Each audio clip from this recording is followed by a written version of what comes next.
कुछ ही दिनों पहले नरेंद्र मोदी जी ने छोटी छोटी आंखों वाले गणेश जी की बात करते हुए चीन पर कटाक्ष करने की कोशिश करती है। अलग बात है कि हमारे प्रधानमंत्री चीन का नाम लेकर डायरेक्टली कुछ कह ही नहीं पाते, इतनी हिम्मत ही नहीं जुटा पाते हैं। ये भी अलग बात है कि शायद उनको ये रियलाइज ही नहीं हुआ होगा कि उन्होंने अपने ही देश के पूर्वोत्तर के जो राज्य हैं और वहां से जो लोग आते हैं जिनके फीचर्स में छोटी आंखें हैं, ऐसे माथे हैं, उनका ही शायद मजाक उड़ा दिया होगा। खैर, नरेंद्र मोदी जी के अंदर इतनी संवेदनशीलता है नहीं, तो इस पर डिबेट किसी और दिन होगा। लेकिन मोदी जी जो आत्मनिर्भर भारत और स्वदेशी अभियान की बातें कर रहे थे, उसकी सच्चाई यहां पर जरूर सुन लीजिए। एक के बाद एक प्रोजेक्ट में चीन घुसा हुआ है। स्टैच्यू ऑफ यूनिटी आपको पता ही है, लंबी सी वो प्रतिमा सरदार पटेल जी की, जिसका निर्माण गुजरात में हुआ, लेकिन असल में निर्माण जो कहां से थे वो चीन से आए। जांगजी टोकिन कंपनी है, वहां से आयात किया गया। जो स्टील फ्रेमवर्क और बाकी अन्य चीजें थी वो भी चीन से मंगवाई गई। करीब 3 साल पहले हैदराबाद में मोदी जी ने स्टैच्यू ऑफ इक्वालिटी का उद्घाटन किया था। ये संत श्री रामानुजाचार्य की 216 फीट ऊंची प्रतिमा है। इस मूर्ति का निर्माण चीन की एरोसन कॉर्पोरेशन ने किया था और मूर्ति के निर्माण के लिए चीन में कास्टिंग का काम किया गया और इस पूरी प्रतिमा को 1600 टुकड़ों में करके भारत लाया गया था। कुछ ही दिनों पहले मोदी जी ने हर घर तिरंगा एक अभियान चलाया था। आपको जानकर हैरानी होगी कि सैकड़ों करोड़ रुपए के तिरंगे चीन से बनकर भारत आए थे इस अभियान के लिए। फिर वंदे भारत, जिसकी बहुत ये लोग बात करते हैं, इस ट्रेन के लिए जो 4 व्हील्स की आपूर्ति है वो चीन की कंपनी ताइजोंग हांगकांग इंटरनेशनल लिमिटेड द्वारा की जा रही है। भारत की बुलेट ट्रेन परियोजना के लिए जो निर्माण के उपकरण है, जो चीजें हैं, जैसे ट्रांसपोर्टर हो गया, गैंट्री हो गया, फुल स्पैन लॉन्चर हो गया, ये भी चीन से लाया जा रहा है और इनकी कीमत लगभग 70 से 80 करोड़ प्रति यूनिट होती है।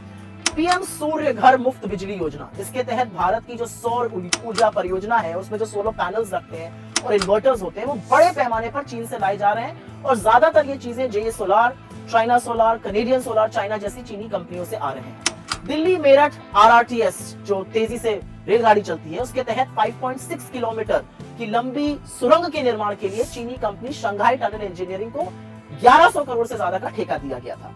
दिल्ली मुंबई एक्सप्रेसवे, उसकी भी बड़ी चर्चा होती है।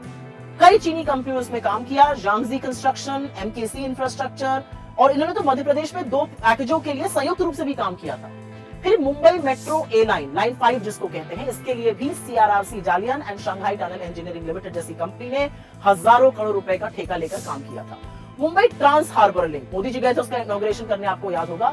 इस परियोजना में भी चीनी company China communication construction company CCC को बड़े स्तर पर काम मिला था। प्रधानमंत्री नरेंद्र मोदी आत्मनिर्भर भारत अभियान की बात जरूर करते हैं, लेकिन असलियत यह है कि भारत के इलेक्ट्रिक वाहनों के लिए सबसे ज्यादा बैटरी चीन से आ रही है। फार्मा, जिसमें हम वर्ल्ड लीडर बताए जाते हैं, भारत की दवा कंपनियां लगभग 70% एक्टिव फार्मास्यूटिकल इंग्रेडिएंट्स, एक तरह से इजी जबान में कहा जाए तो रॉ मटेरियल, चीन से लाने को मजबूर है। और यही नहीं, जिस मोबाइल फोन मैन्युफैक्चरिंग जो असल में असेंबली की जाती है हिंदुस्तान में, उसका डंका पीटते हैं ये लोग।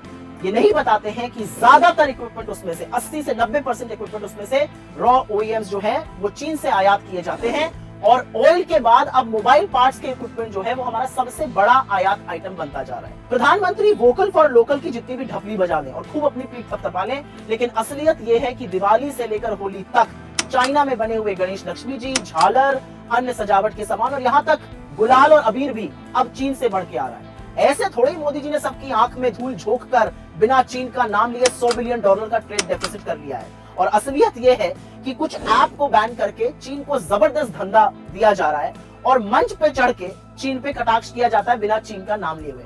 अगर वाकई में आप चीन को सबक सिखाना चाहते हैं, जिसने पाकिस्तान की मदद की है, जिसने पाकिस्तान को अपने एयरक्राफ्ट दिए हैं, जिसने पाकिस्तान के साथ खड़े रहकर हमारे खिलाफ हिमाकत की है, चीन का जो आयात हो रहा है, चीन को जिस तरह से आपने अपनी परियोजनाओं में घुसाया हुआ है, चीनी FDI जो आप ईज करने वाले हैं, आपकी राज्य सरकारें जो चीन के लिए लाल कालीन बिछाती हैं, वो बंद करिए। दुनिया को कब तक बेवकूफ बनाइएगा मोदी जी।